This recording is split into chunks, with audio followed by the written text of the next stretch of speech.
आनंदाचे डोही आनंद तरंग, आनंदाचे डोही आनंद तरंग। नमस्कार, मी संदीप देसाई, वारी स्पेशल बुलेटिन मध्ये आपल्या सर्वांचं स्वागत। नदीची या माशा घातले माझवन, तैसे जनवन कालवले, दाही दिशा धुंद उदयास्तविन, तैसेची गगन कालवले।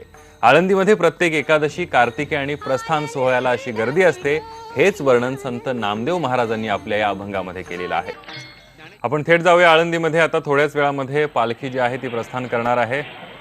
आपल्या सोबत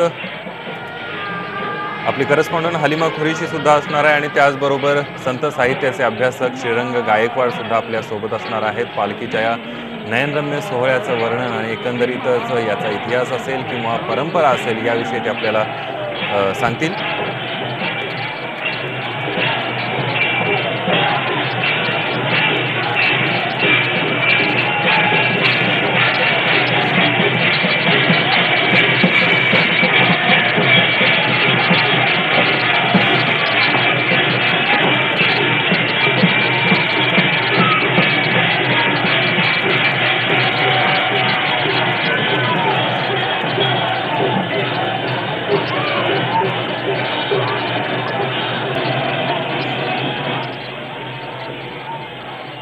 आपल्यासोबत आपली करस्पॉन्डंट हलिमा कुरेशी आहे। हलिमा, आपण बघतोय की वारकरी तल्लीन होऊन माऊलीच्या गजरामध्ये आता पालखी थोड्याच वेळामध्ये प्रस्थान करणार आहे। काय अधिक माहिती देशील, काय वातावरण आहे?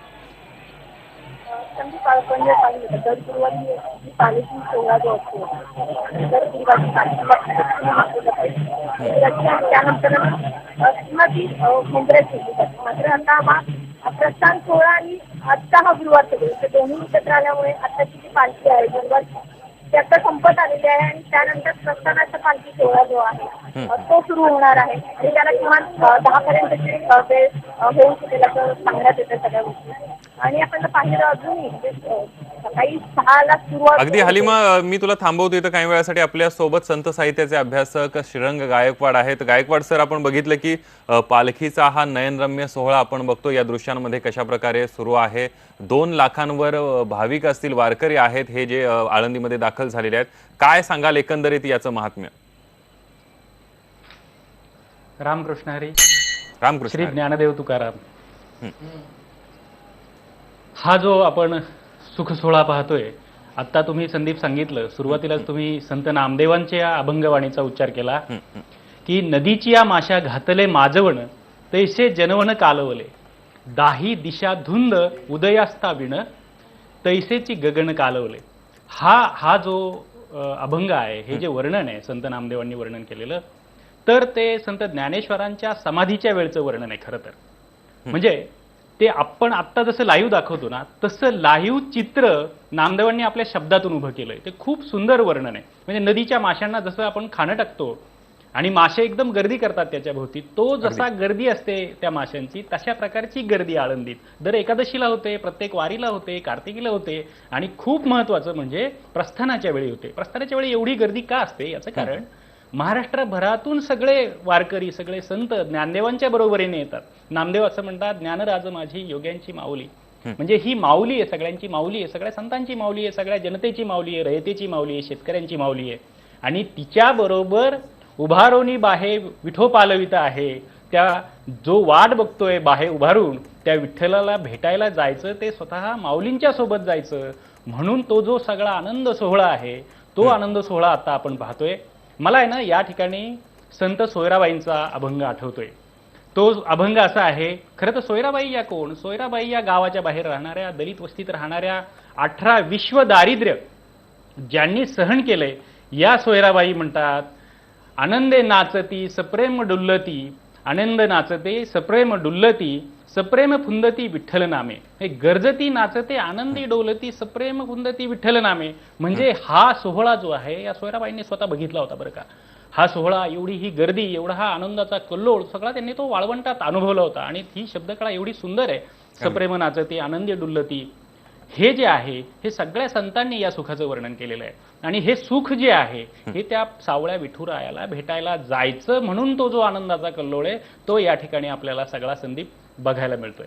अगदी गायकवाड सर, आपण तुमच्याकडनं अजून माहिती घेणार आहोत आणि वारीचं आणि ह्या माऊलींच्या पालखीचं प्रस्थान लाईव्ह पाहणार आहोत. एक छोटासा ब्रेक घेऊया. पहा फक्त IBN लोकमत.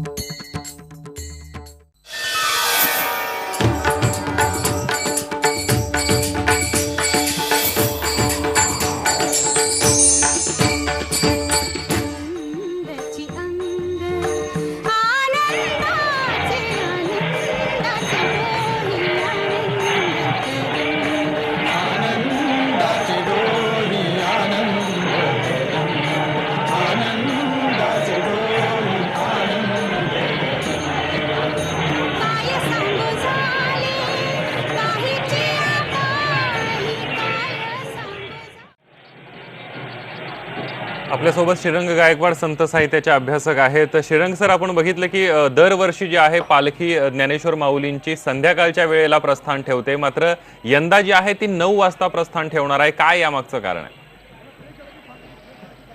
संदीप, असं आहे की गुरुवार हा ज्ञानदेवांचा वार, त्या दिवशी मंदिरात गर्दी असते आणि नियमित जी पालखी असते ती असते.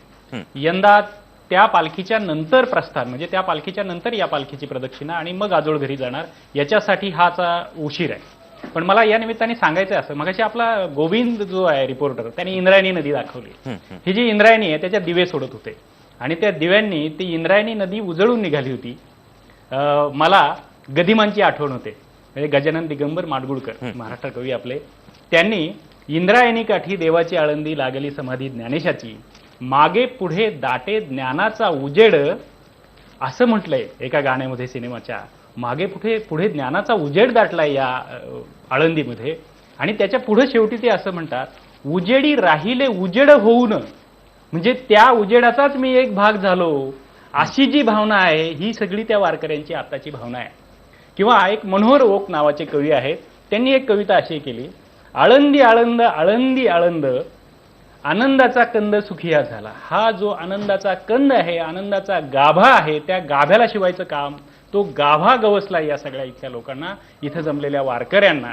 आणि आळंदीचं हे सुख, पंढरीचं हे सुख, किंवा मघाशी जसं आपण म्हणालो संत सोयराबाईंचं, गरजती नाचती आनंदे डोलती, गरजती नाचती आनंदे डोलती, सप्रेम फुंदती विठ्ठल नामे. हा जो कल्लोळ आहे आनंदाचा, हा त्या माऊलींच्या सोबत जाण्यासाठी, पंढरीचं सुख अनुभवण्यासाठी, पंढरीची वाट अनुभवण्यासाठी असा तो सुख सोहळा आहे. आणि ह्या इंद्रायणीचं हे वैशिष्ट्य आहे ना, ही इंद्रायणी इथल्या खेड तालुक्यातल्या, पुणे जिल्ह्यातल्या खेड तालुक्यातून वाहते. ते इंद्रायणीच्या काठी संत ज्ञानदेव आणि संत तुकोबा हे 2 महान संत, महान कवी जगातले तयार व्हावेत, ही काय योगायोगाची गोष्ट नाही, ही फार मोठी परंपरा आहे. किंवा खेड तालुक्यात जे माझं आजोळ आहे, खेड नावाचं गाव, राजगुरुनगर, तिथून भीमा नदी वाहते. हीच भीमा नदी पुढे जाऊन चंद्रभागा होते. म्हणजे ती पंढरपुरात गेली की चंद्रकोरीसारखं वळण घेते आणि चंद्रभागा होते. ते या काठावरून भीमा असो, नीरा असो, इंद्रायणी असो, याच काठावरून वारकरी, गावोगावचे वारकरी गोळा होतात आणि एक धारा, विचारधारा ती पंढरीला, पांडुरंगाला भेटायला जाते. आणि हे जे सुख आहे, हे सुख सगळ्या संतांनी आपल्या अभंगांमध्ये वर्णन केलेलं आहे. तो सुख सोहळा सध्या आळंदीत सुरू आहे. संदीप, अगदी श्रीरंग सर, आपण बघितलं की वारकरी जे आहेत ते तल्लीन होऊन विठू नामाचा गजर असेल किंवा माऊलींच्या गजरामध्ये तल्लीन होऊन, भान हरपून जे आहे भजन कीर्तन करताना दिसत आहेत. एक ऊर्जा वारकऱ्यांमध्ये या वारीच्या निमित्तानं येते, या पालखीच्या निमित्तानं येते, त्याबद्दल काय सांगा? कालच मी बोलत होतो, केतकी होती आपले अँकर, की ही ऊर्जा येते कुठून, लोकांना एवढी उत्सुकता काय, किंवा तरुण काय याच्यात सहभागी होतात, किंवा सगळं सुख दुःख सोडून. काही लोक असं म्हणतात की काम तिकडे लोक आहेत, शेतात काम करायचं सोडून इकडे काय करतायत.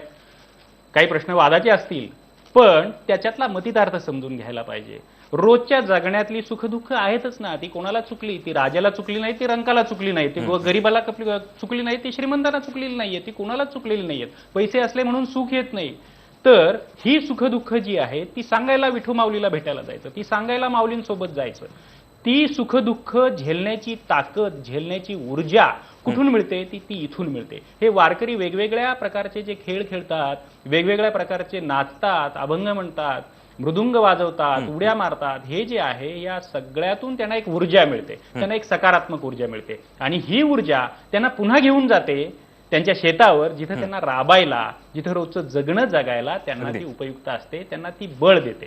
अशा प्रकारची ही ऊर्जा जी आहे, म्हणजे बघा असे ती दुःख काय नाहीये. म्हणजे आज असं म्हणतात प्रस्थानाच्या वेळी, तुकोबांच्या वेळी आणि ज्ञानेश्वर माऊलींच्या पालखीच्या प्रस्थानाच्या वेळी पाऊस हजेरी लावतोच. वारकऱ्यांची श्रद्धा आहे अशी, थोडा वेळ 5 मिनिटं का होईना तो हजेरी लावतो. आज महाराष्ट्रात सगळीकडं पाऊस नाहीये, लोकांच्या पेरण्या खोळंबल्या किंवा पेरलेली पिकं वाया जाण्याची शक्यता आहे. ही दुःख आहेतच ना. आपलं पीक वाया जाणं याच्यापेक्षा दुःख काय असतं. पण ते दुःख पाठीवर टाकून आणि देवावर भार टाकून की देव ते सांभाळून घेईल, ही मानसिकता आहे, ही मानसिक ऊर्जा आहे, ही सकारात्मक ऊर्जा आहे, ही आशावाद आहे. हा जो आशावाद आहे ना, हाच माणसाला अंतिमतः त्याचं जगणं सुरळीत करायला कारणीभूत असतो. आणि हा आशावाद, ही दुर्दम्य इच्छाशक्ती, ही सकारात्मक ऊर्जा ही माऊलींच्या जवळ या समूह मेळ्यामध्ये एकमेकांच्या संगतीमध्ये वारकऱ्यांना मिळते, म्हणून ते इथं येतात.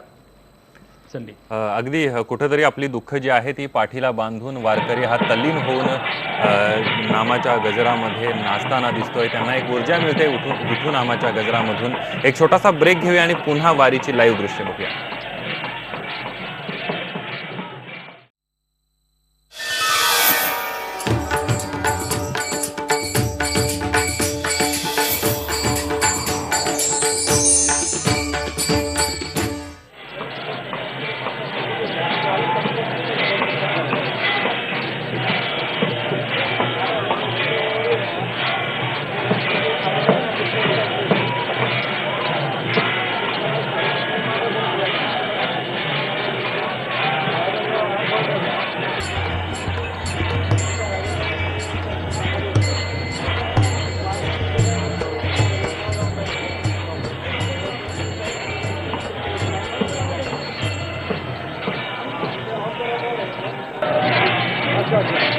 आपण हा नयनरम्य सोहळा जो आहे तो बघतोय, कशा प्रकारे वारकरी तल्लीन झालेले आहेत. आळंदीचं ही जी अलंकापुरी आहे पूर्ण भक्तिमय अशी झालेली आहे. राज्यभरातून लाखो वारकरी जे आहेत, 2 लाखांच्या वर वारकरी या सोहळ्यामध्ये सहभागी झालेले आहेत. आपल्यासोबत संत साहित्याचे अभ्यासक श्रीरंग गायकवाड आहेत. ज्ञानदेवे रचिला पाया तुका झालासे कळस. श्रीरंग सर, खूप मोठे शब्द आहेत, शब्दांमध्ये अर्थ आहे, त्याबद्दल काय सांगाल? संदीप, त्याबद्दल तर आपण बोलूयाच, पण आणखी मला आता आपण जे व्हिज्युअल्स बघतोय ना, टीव्हीवरची जी दृश्य बघतोय त्याच्यामध्ये वारकरी खेळतायत, उड्या मारतायत, मनोरे करतायत. तर त्याच्यासाठी मला संत तुकोबरायांची एक ओळ आठवली. त्यांनी असं लिहून ठेवलंय की ब्राह्मणाचा पोर एक खेळीये भला, ब्राह्मणाचा पोर एक खेळीये भला, तेने जन खेळकर केला रे. नाथांनी जन खेळकर केला असं म्हणतात. एकनाथांविषयी बोलण्यासारखं खूप आहे. एकनाथ महाराजांच्या जर रचना बघितल्या, गवळणी बघितल्या, भारुडं बघितली, एवढी विविध प्रकारची रचना बघितली वैशिष्ट्यपूर्ण, तर मराठी साहित्याचं दालन या एकनाथांनी किती समृद्ध केलंय हे आपल्याला जाणवतं. आणि त्यांनी रचलेली भारुडं, त्यांनी रचलेले अभंग, त्याच्यावर त्यांनी जे खेळांचे अभंग रचले, वर्णनं केली, त्याच्यावर हे वारकरी नाचतायत. आता ते मनोरा बघून आणखी मला दुसरं एक असं आठवलं असं की आपण दहीहंडी करतो. ही दहीहंडी ही काय प्रकार असतो, तर दहीहंडी ही श्रीकृष्णाने गोकुळात गोपाळकाला केला त्याचं प्रतीक म्हणून आपण ती दहीहंडी करतो. दहीहंडीत असतं काय, त्याच्यात समूह शक्ती असते. त्याच्यात सगळे लोक मित्र एकत्र येतात आणि एकमेकांचा आधार घेत, एकमेकांना आधार देत उंच मनोरा रचतात. आता हा प्रकार झाला कुठून सुरू, तर हा प्रकार गोकुळातून सुरू झाला. हा यमुनेच्या काठावर सुरू झाला. म्हणजे आपल्याकडे जशी इंद्रायणी तशी तिथे यमुना नदी, आपल्याकडे जसे ज्ञानेश्वर माऊली त्यांना विष्णूचा अवतार मानतात, तसं तिथे श्रीकृष्ण होता. आणि श्रीकृष्णाला सोबती कोण, श्रीकृष्ण हा गोवळ्याच्या जातीतला माणूस, हा गोधन सांभाळणारा, गायी सांभाळणारा माणूस, साधा माणूस. नंतर त्याला देवपण का प्राप्त झालं याचं कारण असं, श्रीकृष्णाने सर्व जाती धर्मातली वाकड्या पेंद्या ही जी मुलं आहेत, म्हणजे समाजातली उपेक्षित, गावाबाहेर असलेली ही मुलं त्यांनी सोबत घेतली आणि त्यांच्यासोबत खेळ खेळले, त्यांच्यासोबत गायी सांभाळल्या आणि सगळ्यात महत्वाचं म्हणजे त्यांच्यासोबत रोज एकत्र जेवायचे. त्याला गोपाळकाला म्हणायचं. म्हणजे कोणाची भाकरी असेल, कोणाचं काय असेल, कोणाचं कोरडं असेल, ओलं असेल, जे असेल, कुणी श्रीमंत असेल, कुणी गरीब असेल, दही असेल, दूध, लोणी, जे काय असेल त्याचा एकत्र गोपाळकाला करायचा आणि एकत्र सगळ्यांनी सहभोजन करायचं. त्याच्यात कुठला जात धर्म या कुठल्याही प्रकारचा भेदभाव नाही. आणि हे जे आहे हे समाजाला एकत्र करण्याचं जे काम आहे ना, ते या श्रीकृष्णाने केलं. आणि त्या श्रीकृष्णाचा बोध घेऊन त्याने आयुष्य कसं जगावं, तर सगळ्यांना सोबत घेऊन जगावं हे त्या गोपाळ काल्याच्या, आणि ते दहीहंडी करायचे त्या ठिकाणी. तशीच दहीहंडी वारकरी करतात. त्याच प्रकारचं ज्ञानेश्वर माऊलींनी त्या श्रीकृष्णाने जगण्याचं तत्वज्ञान सांगितलं भगवद्गीतेतून, आणि ते जगण्याचं तत्वज्ञान असं आहे की सगळ्यांना सोबत घेऊन जगणे, आनंदाने गुण्यागोविंदाने जगणं हे भगवान श्रीकृष्णाने सांगितलं. आणि तेच ज्ञानदेवांनी 1272 त्याच ज्ञानदेवांनी हे मराठीच आणलं. नाहीतर त्याच्या आधी कर्मकांड, वेगवेगळ्या प्रकारचे एजंट देव आणि भक्तांच्या मध्ये भक्ती, यज्ञ, याग एवढ्या क्लिष्ट गोष्टी होत्या की ते सर्वसामान्य माणसांच्या आवाक्यातले भाव ही भानगड नव्हती. हा देव आणि हे भक्त हे एकमेकांपासून फार दूर होते, ते ज्ञानदेवांनी आणलं. म्हणून गीता अलंकार नाम ज्ञानेश्वर, ज्ञानराज माझी योग्यांची माऊली असं म्हणतात. किंवा जनाबाई म्हणतात ज्ञानाचा सागर सखा माझा ज्ञानेश्वर. जनाबाईंनी खूप छान इच्छा व्यक्त केली, म्हणजे अंगावर शहारा येतो. जनाबाई कशी इच्छा व्यक्त करतात, ज्ञानाचा सागर सखा माझा ज्ञानेश्वर आणि मरोनिया जावे बा माझी या पोटी यावे, असा ज्ञानवंत पुरुष माझ्या पोटी जन्माला यावा. याचा अर्थ असा असतो, असा ज्ञानवंत पुरुष म्हणजे काय की आम्ही कुठल्या तरी, जनाबाई या शूद्र जातीतल्या होत्या असं म्हणतात, त्यांची जात कोणती हे अजून नक्की नाही, पण ह्या दासी म्हणून नामदेवांच्या घरी राहायच्या आणि अविवाहित राहिलेल्या आयुष्यभर, आणि फक्त नामयाची दासी अशी नाममुद्रा आहे. तर अशा शूद्र जातीतल्या उपेक्षित बाईला कुठलीही समाज मान्यता नसताना, कुठलंही मान पान असा नसताना त्यांनी दासी म्हणून जीवन काढलं. आयुष्यभर दळण कांडण, धुणं भांडी या सगळ्या गोष्टी केल्या. ते असं म्हणतात की देव माझ्या मदतीला आला. ते असो काही, तो अजून वेगळा भाग आहे. पण त्यांनी अशी इच्छा व्यक्त करणं या ज्ञानाच्या सागराने माझ्या पोटी यावं. मध्यंतरी ज्येष्ठ पत्रकार आहेत प्रतिमा जोशीताई, त्यांनी असं विवेचन केलं होतं याचं की मरोनिया जावे आणि माझ्या पोटी यावे, याचा अर्थ असा कुठल्या तरी दलित जातीतल्या अगदी श्रीरंग सर, आपण बोलूयाच या विषयावर. आपण आता थेट लाईव्ह दृश्यांवर जाऊया. पालखी सोहळ्याची ही लाईव्ह दृश्य आपण पाहतोय.